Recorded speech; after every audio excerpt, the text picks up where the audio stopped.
अथ विंशो अध्याय पुरु के वंश राजा दुष्यंत और भरत के चरित्र का वर्णन।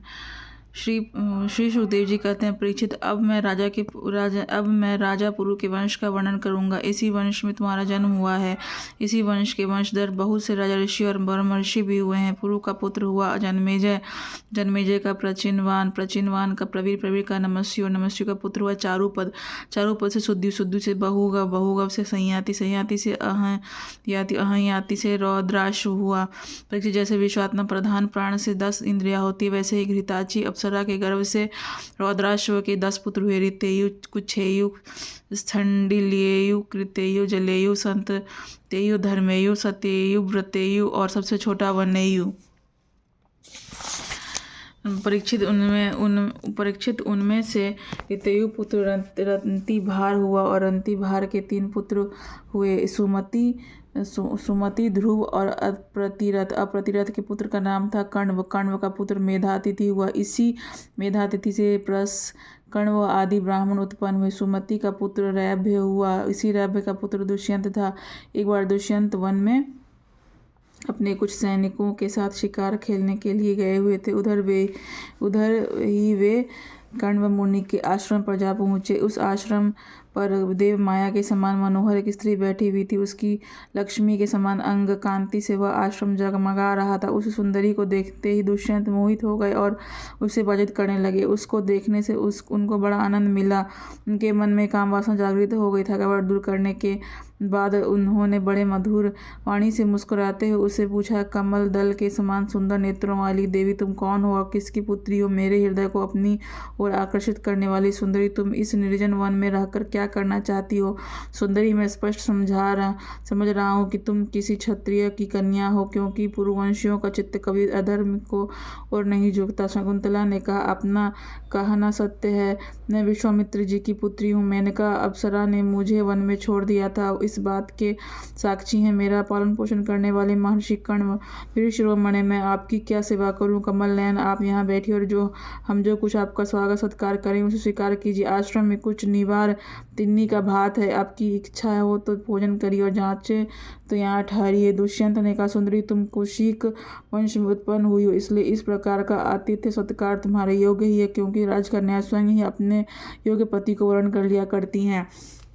शकुंतला की स्वीकृति मिल जाने पर देश, काल और शास्त्र की आज्ञा को जानने वाले राजा दुष्यंत ने गांधर्व विधि से धर्मानुसार उसके साथ विवाह कर लिया। राजर्षि दुष्यंत का वीर अमोघ था। रात्रि में वहां रहकर दुष्यंत ने शकुंतला का सहवास किया और दूसरे दिन सवेरे वे अपने राजधानी में चले गए। अपना समय आने पर शकुंतला को एक पुत्र उत्पन्न हुआ। महर्षि कण्व ने वन में ही राजकुमार के जात कर्म आदि संस्कार विधि पूर्वक संपन्न किए। वह बालक बचपन में ही इतना बलवान था कि बड़े बड़े सिंहों को बलपूर्वक बांध लेता और उनसे खेला करता। वह बालक भगवान का अंशावतार था। उसका बल विक्रम अपरिमित था। उसे अपने साथ लेकर रमणी रत्न शकुंतला अपने पति के पास गई। जब राजा दुष्यंत ने अपने निर्दोष पत्नी और पुत्र को स्वीकार नहीं किया, तब जिसका वक्त नहीं दिख रहा था और जिससे सब लोगों ने सुना, ऐसी आकाशवाणी हुई, पुत्र उत्पन्न करने में माता तो केवल धौंकनी के समान है, वास्तव में पुत्र पिता का ही है, क्योंकि पिता ही पुत्र के रूप में उत्पन्न होता है। इसलिए दुष्यंत, तुम शकुंतला का तिरस्कार ना करो, अपने पुत्र का भरण पोषण करो। राजन वंश की वृद्धि करने वाला पुत्र अपने पिता को नरक से उबार लेता है। शकुंतला का कहना बहुत ठीक है। इस गर्व को धारण कराने वाला तुम ही हो। परीक्षित, पिता दुष्यंत की मृत्यु जाने के बाद वह परम यशस्वी बालक चक्र सम्राट हुआ। उसका जन्म भगवान के अंश से हुआ था। आज भी पृथ्वी पर उसकी महिमा का गान किया जाता है। उसके दाहिने हाथ में चक्र चिन्ह था और पैरों में कमल कोश का। महाभिषेक की विधि से राजाधिराज के पद पर उसका अभिषेक हुआ। भरत बड़ा शक्तिशाली रहा था। भरत ने नर्मदा के पुत्र दीर्घ तमाम मुनि को पुरोहित बनाकर गंगा तट पर गंगा सागर से लेकर गंगोत्री पर्यंत 55 पवित्र अश्वमेध यज्ञ किए और इसी प्रकार यमुना तट पर भी प्रयाग से लेकर यमुनोत्री तक उन्होंने 78 अश्वमेध यज्ञ किए। इन सभी यज्ञों में उन्होंने अपार धनराशि का दान किया था। दुष्यंत कुमार भरत का यज्ञ अग्नि स्थापन बड़े ही उत्तम गुण वाले स्थान में किया गया था। उस स्थान में भरत ने इतनी गौएं दान दी थीं कि 1000 ब्राह्मणों में प्रत्येक ब्राह्मण को एक बद्ध गौएं मिली थीं। इस प्रकार भरत ने उन यज्ञों में 133 घोड़े बांध कर यज्ञ करके समस्त नरपतियों को असीम आश्चर्य में डाल दिया। इन यज्ञों के द्वारा इन लोकों में तो राजा भरत को परम यश मिला ही, अंत में उन्होंने माया पर भी विजय प्राप्त की और देवताओं के परम गुरु भगवान श्रीहरि को प्राप्त कर लिया। यज्ञ में एक कर्म होता है मशनाड़, उसमें भरत ने सुवर्ण के से विभूषित श्वेत दांतों वाले तथा काले रंग के 14 लाख हाथी दान किए। भरत ने जो महान कर्म किया था वह न तो पहले कोई राजा कर सका था, न तो आगे ही कोई कर सकेगा। क्या कभी कोई हाथ से स्वर्ग को छू सकता है? भरत ने दिग्विजय के समान किरात, हुण, यवन, अम्र, कंग, शक और खस, शक और म्लेच्छ आदि समस्त ब्राह्मण द्रोही राजाओं को मार डाला। पहले युग में बलवान असुरों ने देवताओं पर विजय प्राप्त कर ली थी और वे रसातल में रहने लगे थे। उस समय वे बहुत सी देवांगनाओं को रसातल में ले गए थे। राजा भरत ने फिर से उन्हें छुड़ा दिया। उनके राजा पृथ्वी और आकाश प्रजा की सारी आवश्यकताएं पूर्ण कर देते थे। भरत ने 27,000 वर्ष तक समस्त दिशाओं का एक छत्र शासन किया। अंत में सार्वभौम सम्राट भरत ने यही निश्चय किया कि लोकपालों को विचकित कर देने वाला ऐश्वर्य, सार्वभौम संपत्ति, अखंड शासन और यह जीवन भी मिथ्या ही है। यह निश्चय करके वे संसार से उदासीन हो गए।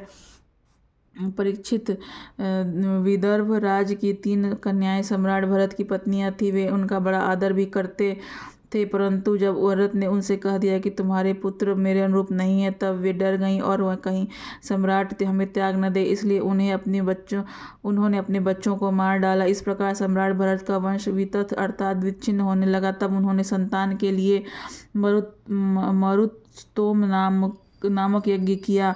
इससे मरुद गणों ने प्रसन्न होकर भरत को नाम पुत्र दिया।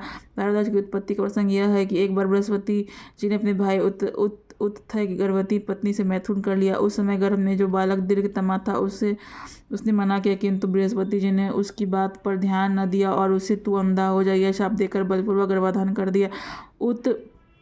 उत्थय की पत्नी ममता इस बात से डर गई और कहीं मेरे पति मेरा त्याग न कर दें, इसलिए उसने बृहस्पति जी के द्वारा होने वाले लड़के को त्याग देना चाहा। उस समय देवताओं ने गर्भस्थ शिशु के नाम निर्वचन करते हुए यह कहा। बृहस्पति जी कहते हैं कि अरे मूढ़े, यह मेरा औरस और मेरे भाई का क्षेत्रज इस प्रकार दोनों का पुत्र ध्वज है, इसलिए तू डर मत, इसका भरण पोषण कर भर।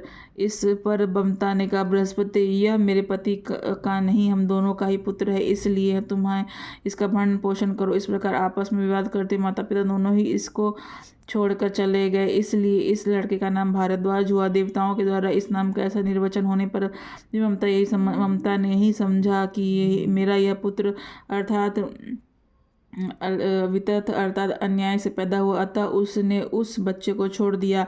अब मरुदगणों ने उसका पालन किया और जब राजा भरत का वंश नष्ट होने लगा तब उसे लाकर उसको दे दिया। यही वितथ भारद्वाज भरत का दत्तक पुत्र हुआ। इति श्रीमद्भागवते महापुराणे परमहंस संहितायां 9th स्कन्धे 20th अध्यायः।